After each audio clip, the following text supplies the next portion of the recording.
बिस्मिल्लाहिर्रहमानिर्रहीम। अस्सलाम वालेकुम डियर स्टूडेंट्स, हमने 9th grade physics chapter number 1 physical quantities and measurement start कर लिया था। तो इसी चैप्टर के आज हम एक्सरसाइज MCQs डिस्कस करेंगे। पहला क्वेश्चन आपके पास है, how many millimetres are there in 10 centimetre, के 10 सेंटीमीटर के अंदर कितने मिलीमीटर एग्जिस्ट करते हैं। 10 सेंटीमीटर के अंदर कितने मिलीमीटर होते हैं। आप सबके इल्म में ये बात होनी चाहिए कि 1 सेंटीमीटर के अंदर होते हैं 10 मिलीमीटर, क्योंकि इसकी वैल्यू को अगर आप देखें, सेंटी की वैल्यू होती है और 10 की वैल्यू होती और मिली की वैल्यू होती है 10⁻³ इसका ये मतलब है कि ये वाली वैल्यू इस वैल्यू से 10 टाइम ग्रेटर है। तो मतलब 1 सेंटीमीटर के अंदर 10 मिलीमीटर। लेकिन अगर आप 10 सेंटीमीटर के लिए फाइंड आउट करना चाहो तो दोनों साइड से 10 से मल्टीप्लाई कर दें, तो ये हो जाएगा 10 सेंटीमीटर इक्वल टू 10 10 जार 100 मिलीमीटर। तो इसका ये मतलब है कि 10 सेंटीमीटर में 100 मिलीमीटर होते हैं, और यूँ आपका पहले क्वेश्चन का करेक्ट ऑप्शन है ए। उसके बाद है, which of the following quantity can be measured by using a micrometer, के माइक्रोमीटर को यूज़ करके आप कौन सी क्वांटिटी को मेजर करते हो। वो करंट हो सकता है, फोर्स, लेंथ और मेस। करंट को मेजर करने के लिए आप एमीटर यूज़ करते हो। फोर्स या वेट की अगर हम बात करें तो इसको मेजर करने के लिए हम फिज़िकल बैलेंस यूज़ करते हैं। तीसरी बात, अगर मेस की जाए तो उसको मेजर करने के लिए हम फिज़िकल बैलेंस यूज़ करते हो। ठीक, तो करेक्ट ऑप्शन जो इसमें है वो है लेंथ। तो क्वेश्चन नंबर 2 का करेक्ट ऑप्शन है सी, लेंथ। कि लेंथ को मेजर करने के लिए, यानी स्मॉलेस्ट लेंथ को मेजर करने के लिए हम माइक्रोमीटर को यूज़ करते हैं। ये माइक्रोमीटर स्मॉलेस्ट लेंथ को मेजर करने के लिए, लेकिन यहाँ पर करेक्ट ऑप्शन आपका लेंथ आ जाएगा। इसके बाद क्वेश्चन नंबर 3 को अगर आप देखें, the instrument measure the best internal diameter of a pipe is screw गाज, वर्नियर कैलिपर, मीटर रूल या मेजरिंग टेप। के internal diameter of a pipe, जिस तरह फॉर एग्जांपल आपके पास पाइप का एक पीस है और ये इंटरनल डायमीटर मेजर करना है। ठीक, तो आप सब ने पढ़ा भी होगा, टीचर ने बताया भी होगा, मैं भी बता रहा हूँ आपको कि वर्नियर कैलिपर के जो जाज होते हैं, ठीक है, उसके 2 जाज होते हैं ना, अपर और लोअर। ठीक है, तो अपर जाज यूज़ करते हैं for the measurement of internal diameter of any things. ठीक, तो ये जो इंटरनल डायमीटर है इसको मेजर करने के लिए हम यूज़ करते हैं वर्नियर कैलिपर। तो क्वेश्चन नंबर 3 का करेक्ट ऑप्शन है बी। ठीक है, अच्छा 4 को अगर आप देखें, which prefix represent a largest value, mega, giga, peta या एक्सा। एक्सा की वैल्यू होती है 10 पावर प्लस 18, तो इसमें आपका करेक्ट ऑप्शन 4 में डी है, एक्सा।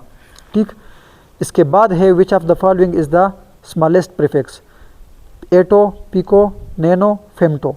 कि इनमें से स्मॉलेस्ट वैल्यू मतलब 10 पावर माइनस में जो है वो कौन सा है।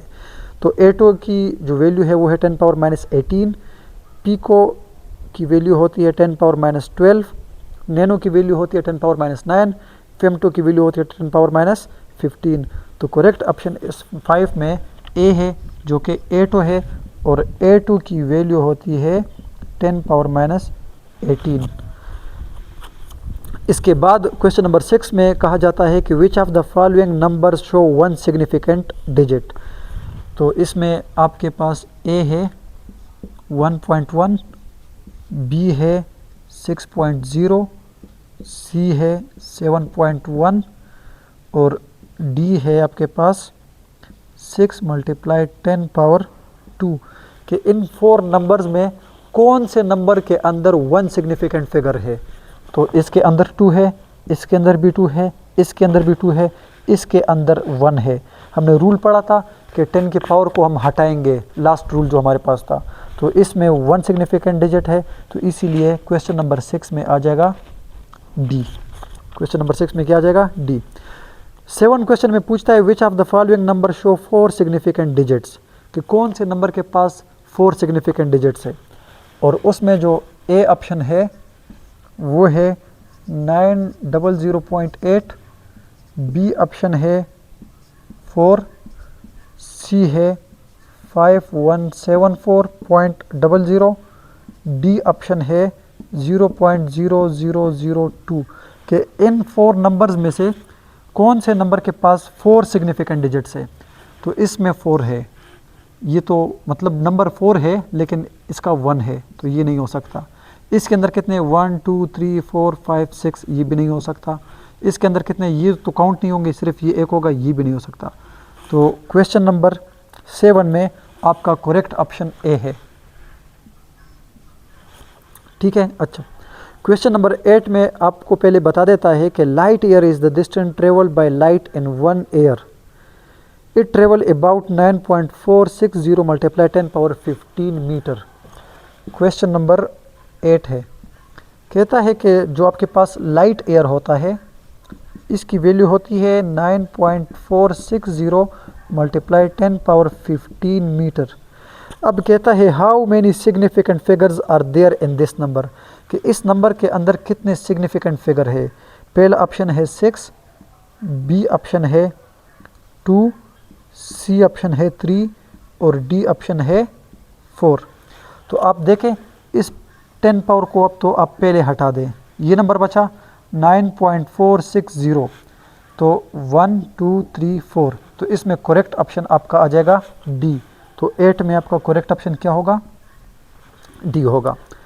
9th में क्या कहता है कि 0.2 millimetre in units of metre is, कि ये जो आपके पास 0.2 मिलीमीटर है, अगर आप इसको इस फॉर्म में लिख दें, ठीक है, कि जिस तरह फॉर एग्जांपल ये ए है आपके पास, वो क्या है 0.0002 मीटर। बी ऑप्शन है आपके पास 2 multiply 10 power -4 metre. C option है आपके पास नन और डी ऑप्शन है आपके पास बोथ ए एंड बी। मतलब इस वैल्यू को हम किस तरह लिख सकते हैं, 0.2 मिलीमीटर है, तो ये जो हमारे पास है 0.2 मिलीमीटर, इसको मैं इस तरह लिख सकता हूँ 0.2 मल्टीप्लाई 10 पावर -3 मीटर। मिली की वैल्यू होती है 10 पावर -3, तो मैं इसको इस तरह लिख सकता हूँ कि ये डेसिमल पॉइंट में यहाँ से इस तरफ शिफ्ट कर दूँ, तो ये हो जाएगा 2 मल्टीप्लाई 10 पावर -4 मीटर। एक बात तो ये हो गई, लेकिन दूसरा अगर मैं इसको इस तरह भी लिखूँ 0.2 मिलीमीटर यानी 10 पावर -3 जो है, इसको देखो 10 पावर -3 इसको ख़त्म करना है तो 3 पॉइंट्स आपको इस तरफ आना होगा ज़ीरो लेके, तो फिर ये हो जाएगा 0.0002 मीटर। मतलब ये वैल्यू भी हो सकती है और ये भी हो सकती है, दोनों। तो इसीलिए आपका करेक्ट ऑप्शन इसमें है बोथ ए एंड बी, कि आपका ये आंसर भी सही है, आपका ये आंसर भी सही है, लेकिन दोनों को मिला के तो फिर हो जाएगा D, both A and B. तो 9th के अंदर आपका करेक्ट ऑप्शन बी क्या है, डी है। लास्ट क्वेश्चन है Kitab al Manazir is the name of book written by, कि किताबुल मनाजिर जो है वो किसने लिखी है, Yaqub Kindi, Ibn al Haytham, Al Biruni, none of these. तो आप अगर देख भी ले तो ये बुक की एक स्टेटमेंट है, लाइन है, ये उठाई गई है और ये किताब लिखी है इब्न अल हैतम ने। तो इसमें आपका करेक्ट ऑप्शन क्या है, बी है। Thank you so much.